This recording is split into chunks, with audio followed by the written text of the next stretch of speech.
ضاع حذاء طفل في البحر فكتب على الشاطئ: هذا البحر لص. وليس ببعيد كان هناك رجل يصطاد السمك، فاصطاد الكثير من السمك وكتب على الشاطئ: هذا البحر كريم. غرق شاب في البحر فكتبت أمه على الشاطئ: هذا البحر قاتل. ثم جاء الموج ومسح كل ما كتب على الشاطئ واستمرت الحياة. الحكمة من هالكلام: لا تشغل بالك فيما يقولونه الناس، فكل يقول لما يصل إلى ذهنه فقط، وعامل الناس بأخلاقك لا بأخلاقهم، فالنهاية أخلاقك هي الوحيدة التي تعمر طويلا من بعدك. بسم الله، اللهم صل وسلم وبارك على سيدنا محمد وعلى آله وصحبه أجمعين. عسلامة ومرحبا بكم في فيديو جديد. نحب نرحب برشا برشا بالمشتركين اللي دخلوا جد القناة، ونرحب زادة بالمشتركين القدم. مرحبا بكم الناس الكل. ديما هكا نحاول اني نعمل لكم هكا مقدمات ولا مقتبسات، حاجات تعجبني. ان شاء الله يا رب تكون هكا زادة تعجبكم.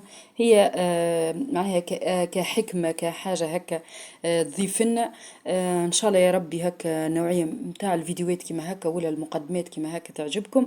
بالطبيعة اكتبوا لي في التعليقات كان عجبتكم الحكم اللي نحطها لكم ديما في اول فيديو.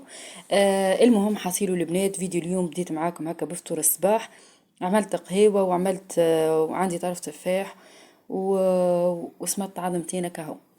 الحصيل والبنات هبطت عندي قضية ناقصين، خديت مقرونة وخديت معناها مقرونة وطماطم. وعندي طرف دجاج مهبطته من الصباح، عندي معناها طرف صدر مهبطته من الصباح باش نطيب بيه معناها باش نطيب بيه مقرونه بالصوص. معناها ملي فقت الصباح برمجتني باش الغدا يكون مقرونه بالصوص. الحصيل ومشيت للحانوت باش نشري الطماطم الطماطم والمقرونه. يا اخي نلقى كرب هكا تبيع في الحوت.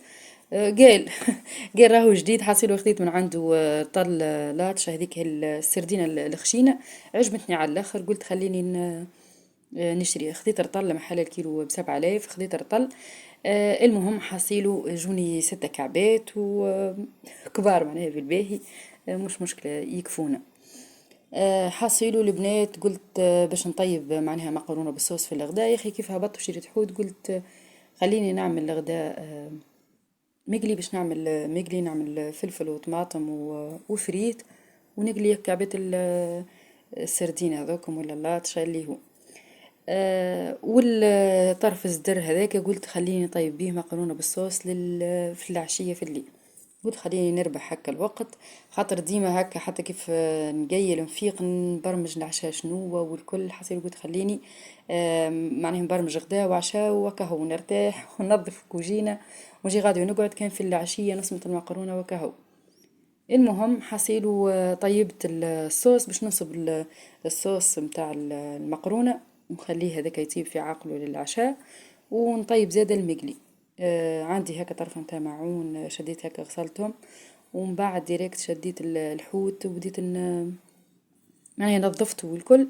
باش نفوحه كيما العادة. سردينة ديما نفوحها بالكمون معناها كمون وملح هكا ونحطها غادة ترتاح شوية مادوم ركحت معناها نصبت الصوص ومعناها قليت شوية المقلي. كان هما معناها دخل فيهم هكا لفاح بالكدا.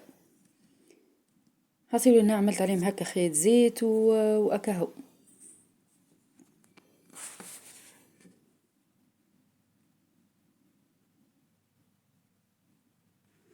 المهم حسيلو البنات ان شاء الله عودة مدرسية هكا للناس الكل ان شاء الله بنجاح وبالتوفيق للتلامذة الكل.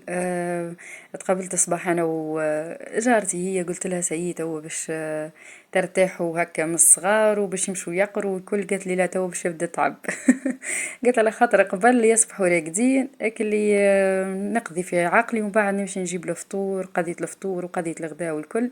قالت لي تو لا مربوطة بالوقت، يلزم 8 يكون الفطور معناها قبل 7 يلزم الفطور يكون طايب ونبرمج للغداء نصف النهار بالضبط كيف يروحوا يلزمهم زاده يتغدوا.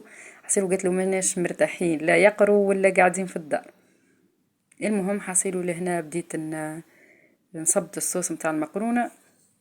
ان شاء الله يا ربي البنات. نعرف انه فما برشا معناها عائلات تبدا مغصورة شوي في معناها كيف يرجعوا معناها للقراية والكل يبدو مغصورين، سيرتو اللي يبدا عنده اكثر من زوز من 3 يبدو يقروا. فيعني يبدو مغصورين شوي في الكتب في اللبسة في كل شيء بطبيعة غلاء. فما معناها شكون يلقى معناها الكراسات هذوكم المدعمة، وفما شكون ما يلحقش. ان شاء الله يا ربي الناس الكل هكا تكون معناها قضت امورها، وان شاء الله يا ربي تسلك امورها وكهو.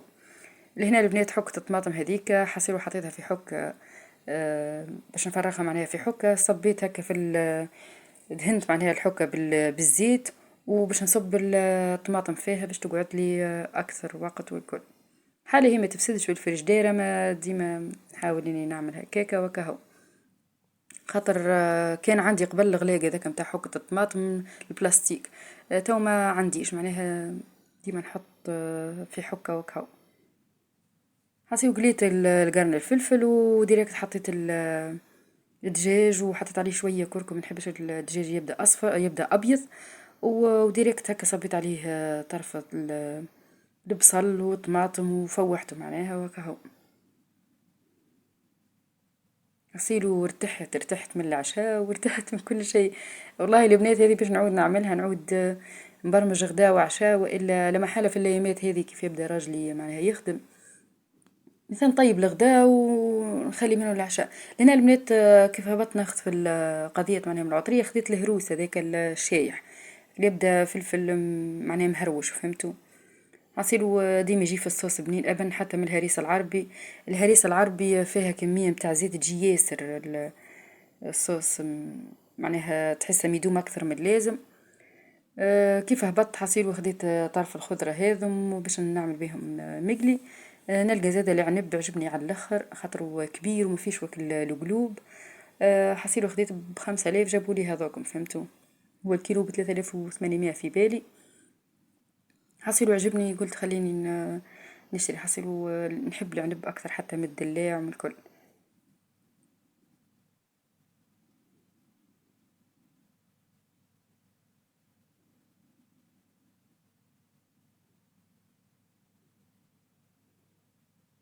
كيف هبط للحانوت باش نعاود منعرفش شنو الحاجة اللي نسيتها، هبط نرجع نجيب فيها. لبست الجلباب هذا، نحبه برشا الجلباب هذا، خاطر أسواق واسع ومستور أكثر والكل. حصير وقلت هيا منقعدش نبدل في دبشي، خليني هكا وكهو. الصوص طيب على في معناها في طيب هكا على راحتها، وبديت نحضر معناها في الخضرة متاع المقلي باش نعمل فلفل وطماطم، ونقلي البطاطا ونقلي الحوتات هذوكم وكهو.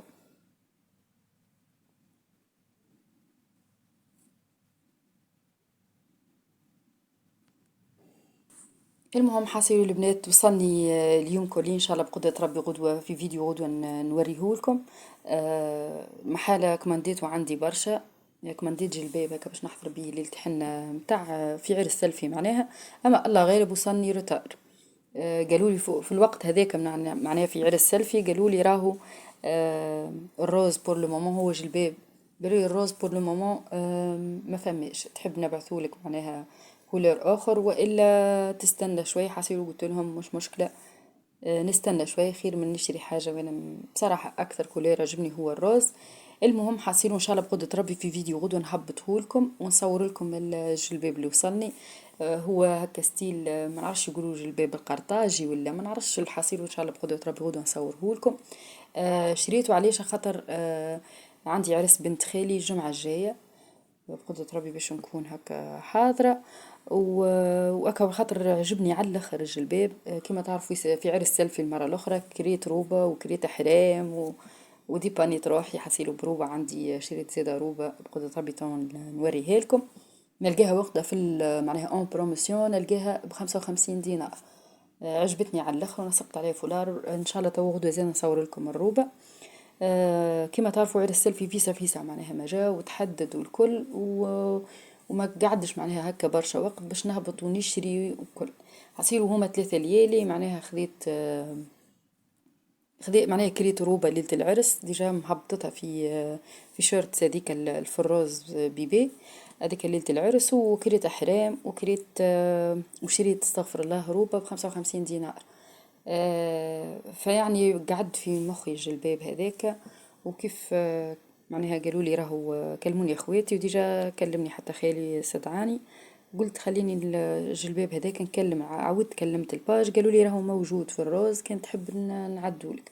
حصير وعديت فيه كمانديت وعندي 3 ايام التالي، وصلني اليوم ان شاء الله بقدرة ربي. في فيديو غدا نوريهولكم، عجبني على الاخر، واسع يجي حتى للي تاي 52 هكاكا، واسع بالقدا بالقدا. عجبني بصراحة، حتى الكاليتي متاع القماش كل شيء عجبني. ان شاء الله بقدرة ربي تو نوريكم، نصوركم معناها الباج منين شريت، ووجه الباب معناها نصوره لكم. ما شاء الله الصيف هذا تعدى هكا كله فرحات، ان شاء الله ديما فرحانين. انا محارب بشويه تعب هكا وشويه مصروف زايد، اما مش مشكله، حاجه لازمه كهو كيما على السيلفي، لازم نكون بيان بيي، لازم نكون هكا.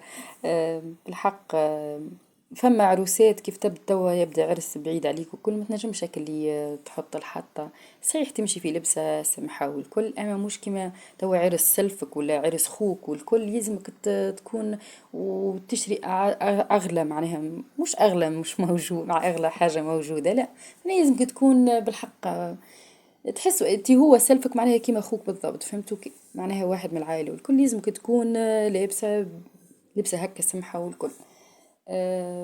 فيعني بالحق وقتها في عرس سلفي تزربت شوية والوقت ما قعدش، وديجا ممكن قبل الجمعة قبل 10 أيام قالولنا على الداتا متاع العرس، يعني قعدش برشا وقت باش نشري ولا باش نشوف ولا حتى باش نهبط بوتيكات وكل هنا قصة. بصراحة ما عجبتنيش حتى حاجة هكا، اللي خاطر باش تشري روبة ولا حاجة نحسهم ماهمش متاع سواري، نحسهم متاع أجور والكل. باش تشري بصراحة بلازير ولا حاجات كيما هكاك انصامبل، بصراحة مانيش ضد اني نشتري حاجات كيما هكاكا ونلبسها مرة وتطيش. فيعني قلت خليني نكري ومشيت، جاب ربي هكا لحسن الحظ انه في ديبانيت روحي وكريت. وفي العرس زادة متاع المرة الأخرى، هانو كل مرة الواحد أما زادة في عرس بنت خالتي، بنت خالي استغفر الله الجمعة هذه زني زادة، معناها نحضروا الكل. المهم حصيلوا وقت اللي كلمني والكل ديريكت مشيت حكيت مع الباج وقتها. قالوا لي راهو موجود الروز، تحب نوصل معناها نعدوا لك الكوموند والكل. حسي وصلتني اليوم ان شاء الله بقدرة ربي، في فيديو غدوة نوريهولكم وتعطوني بالطبيعة رايكم. وأكا هو إن شاء الله ديما فرحانين. العروسات راهي مازالت معناها تبارك الله، إن شاء الله ديما فرحانين وأكا هو، رغم إنه هكا بشوية تعب والكل، أما مش مشكلة. بالطبيعة البنات هذاك كان غدانا، وهذيك الصوص متاع المقرونة طايبة أمورها واضحة. العشاء ارتحنا منه، لما عينيت هكا غسلتهم. مازالت كانت تبخيرة قداش عندي ما بخرتش حصيلو، لسبب واحد خاطر ما عنديش معناها الفحم. المهم عندي هكا بلاتو متاع ضام بخرت بيه وكا، وماكم تعرفوا ما نحيرش معناها في حاجة كيما هكا. عندي البخور هذاك مجموعة، وعندي البخور هذاك من مكة جابته خالتي وقتها، عطتني منه، حسيبه ريحته بنينة على الاخر. وبخرت وكهو. وهذا كان فيديونا لليوم، ان شاء الله يعجبكم. ما تنسوش بطبيعة البنات الاشتراك، وبسلامة، نتقابل ان شاء الله في فيديو جديد.